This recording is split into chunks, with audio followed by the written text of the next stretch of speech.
All right, folks, welcome back to Sports Talk with me and Jaime. And guess what, Jaime? Guess who won the WNBA championship this year? Back to back and back again. The arguably greatest dynasty in the WNBA history. They've been to they've won 3 of the last 4 years, Jaime. How do you feel about that? I think they're a modern dynasty. I think Asia solidified herself as the GOAT. I still don't like her. I don't think she's very personable. I don't even think her game translates well to watching basketball. But at the end of the day, she hits big shots. She scores 30. She rebounds. Jackie Young is crazy. Pops off. Yeah. Like Kelsey Plum, who Chelsea Gray. She shows up when she needs to. Yeah, the point guard, gets the assist when she needs a point big time shooter. Yeah. And then guess who also kind of whooped us and when we played them? Dana Evans, man. She kind of fucking popped off this whole series. Yeah. Dude, off the bench, Dana Evans was a demon, dude. She would have runs where she comes in and scores 12 points. And I'd be like, what the fuck? Yeah, game changer Evans, really. I don't care if AT runs into me. I'm a brick wall. You ain't moving me, Evans. You ain't moving me, dude. That's what she said. Yeah. I think she said you ain't moving shit. She did say that. That was actually a good comment. Yes. Yeah. But yeah, long story short, Phoenix got swept 4-0. It's crazy. It makes you think, Jaime. It makes you think. It makes me think that they were like, yeah, we're going to get these 7 games. And then the Aces said, no, we're still playing 4-game series. Yeah.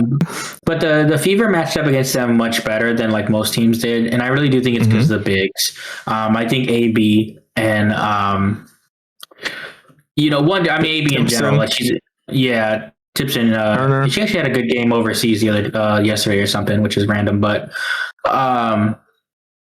no, yeah, they're able. Their center and their power forward play is able to kind of slow down.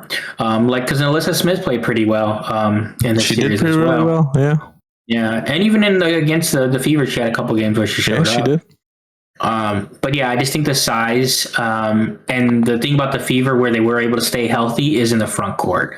So they had those players all year that played very well together. And I just think they gave the Aces some matchup problems that no one else was able to give them. Yep. So yeah, Pat Boylan, he reports on the Fever and the Pacers. He did a stat where 25 of the 28 games, or they won 25 of their 28 games, the Aces. And the 3 losses, 2 of them were from the Fever, and then 1 of them was from Seattle. So, like you said, bigs in the Fever made a difference. AB made a difference, I believe. Yeah, I think so for sure. You figure she's second team, all NBA, second team defense. She's big time. They and even like Howard, sometimes the stats don't look great, but overall too, she's still a physical big presence. And I think, Howard and AB, especially in a lot of moments, were able to kind of slow them down. If they just needed more scoring, they could have won that series. Obviously, went to the last game, they lost in overtime. AB fouled out. Kelsey was hurt. It happens. Still a good run, tremendous run by the Fever. In 2027, dude, the Fevers are gonna be looking fucking mean. Yeah. But you could be like, Eric, why do you say 2027? Well, go ahead. We're probably gonna be watching next year the unrivaled Indiana 500s or whatever they're gonna call them. This is what we're gonna see. But no, yeah, the CBA stuff, I don't think it's getting better. It's getting worse. Getting worse. It's so weird. I know they're saying that they want it's the whole market share crap or whatever. Yep, revenue. They're just not gonna get it. I don't think, especially they're gonna get it with not having exclusive play.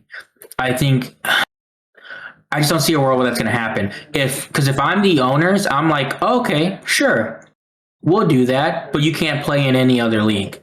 And because I think if they did that though, okay, sure, the Europeans will be like, I'm not limiting myself to just the US. All right, see ya. I'm getting paid millions over there now. Yeah, I mean, the Americans NBA would be players like, do it. yeah. So, but the Americans could be like, okay, you're giving us good salaries, $1 million. You're also giving us revenue. Okay, now I can exclusively play the W and be fine. If they do the revenue based off, and we're getting some numbers that aren't really adding up for last year or this year, but if we do go off these numbers and say they are true, the max salaries would now be up to $3 million.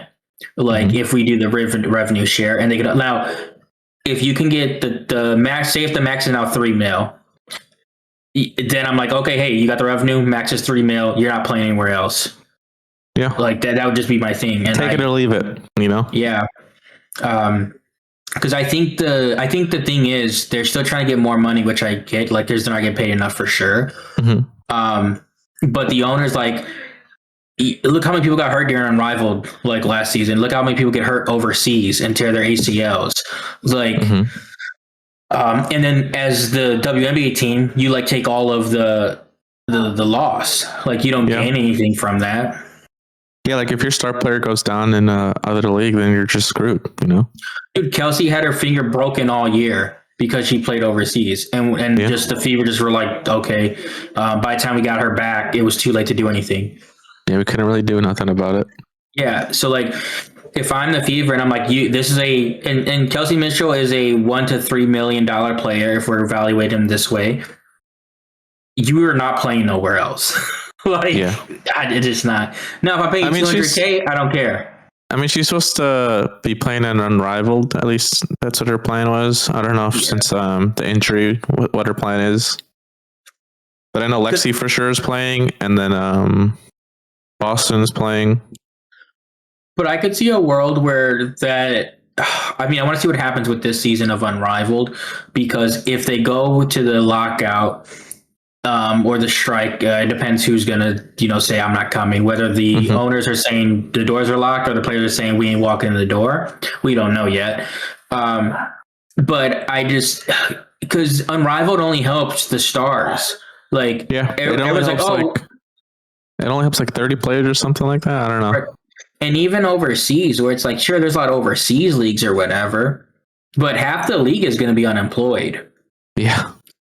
And I know a lot of like Charles Barkley said, bottom of the rung.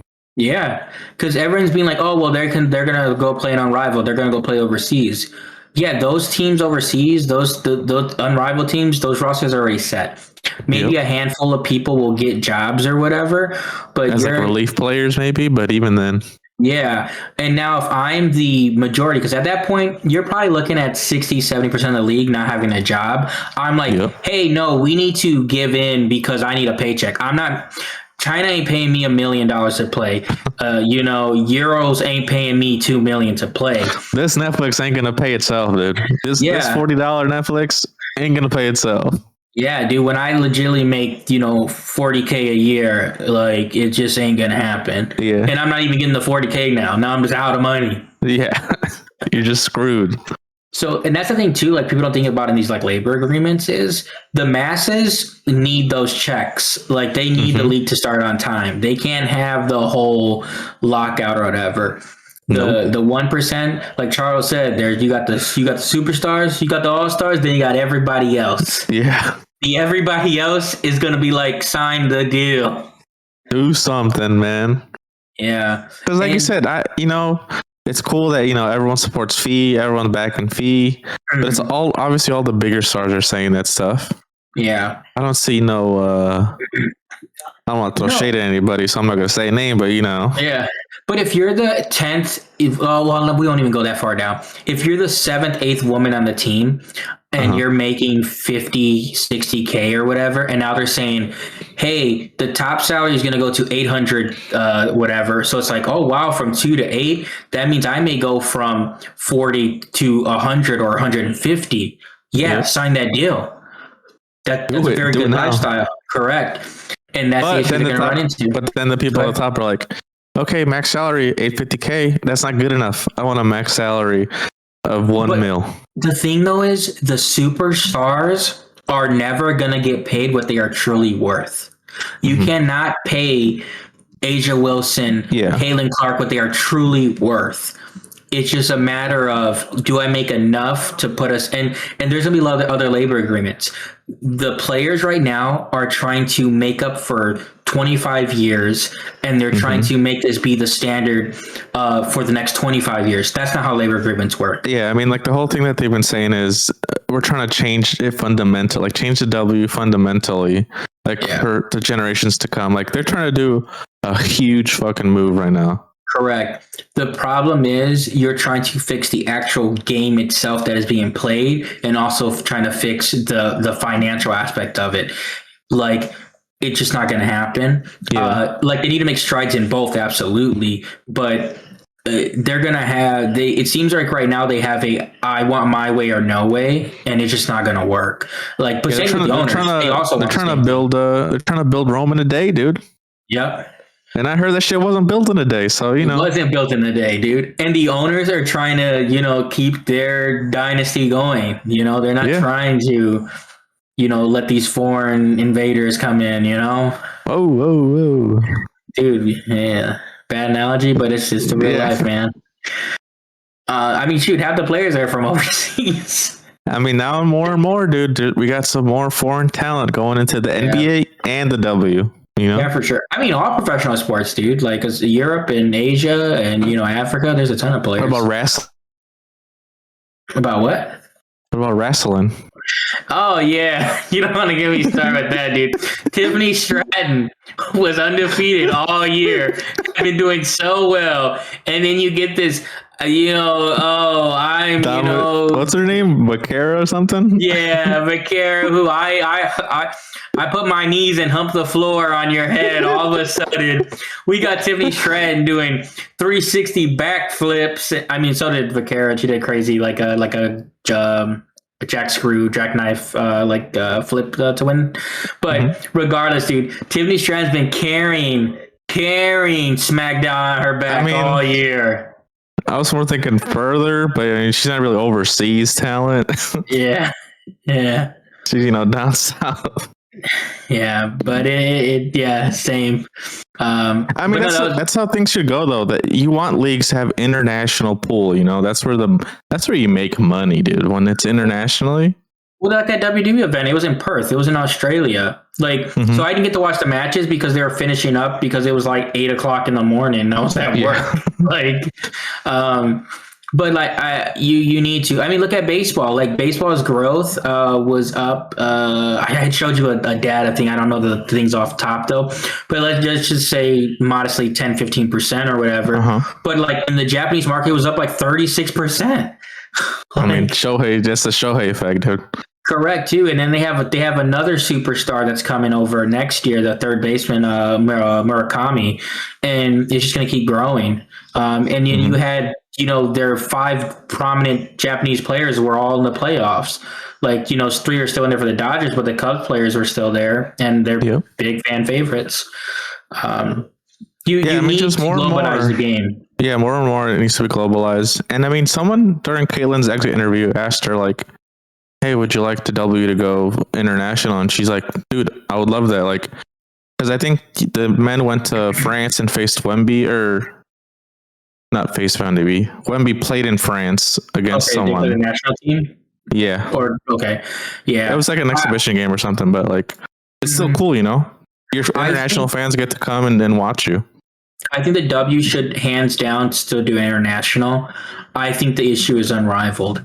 I think, and I understand it's 3v3, but people are like, rival, if somebody has a W, they could just turn to 5-on-5. If the fact that you have an American league paying your players more money and overnight can switch to the new WNBA, can't have it.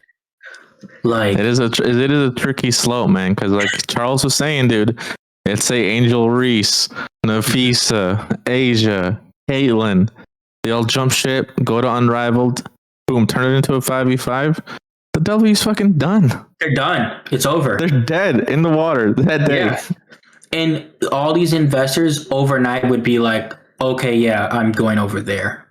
Yeah. And all these contracts. But then 10 years from now, you slowly switch. Slowly start taking off letters off Unrivaled, and just have it be W. You know. Yeah. There's no W in Unrivaled, but they'll make it work. Dude, they already think they don't have a rival. They don't think the NBA's a rival. WNBA's a rival. Dude, Oh they're shit, unrivaled. dude! I never realized the name, dude. Nafisi's smart, man. Dude, that's why she's lying about Kathy, dude. I mean, someone's lying. Someone's lying, dude.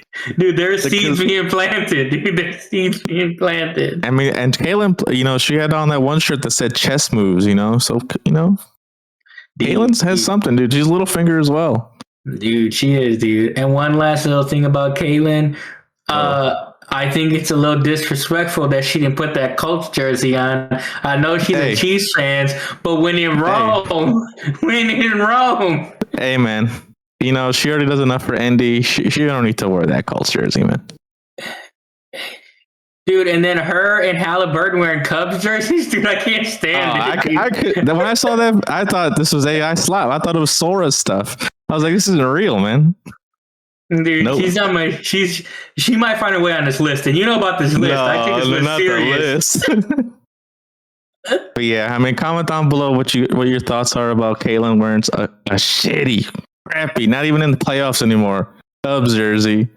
Hallie, Hallie can support whoever he wants, But and also comment down below how much these players should be paid in the negotiations. And if you're part of these negotiations, drop a comment down below, email us to let us know the insider info. Please, we need to know. That's it for this week.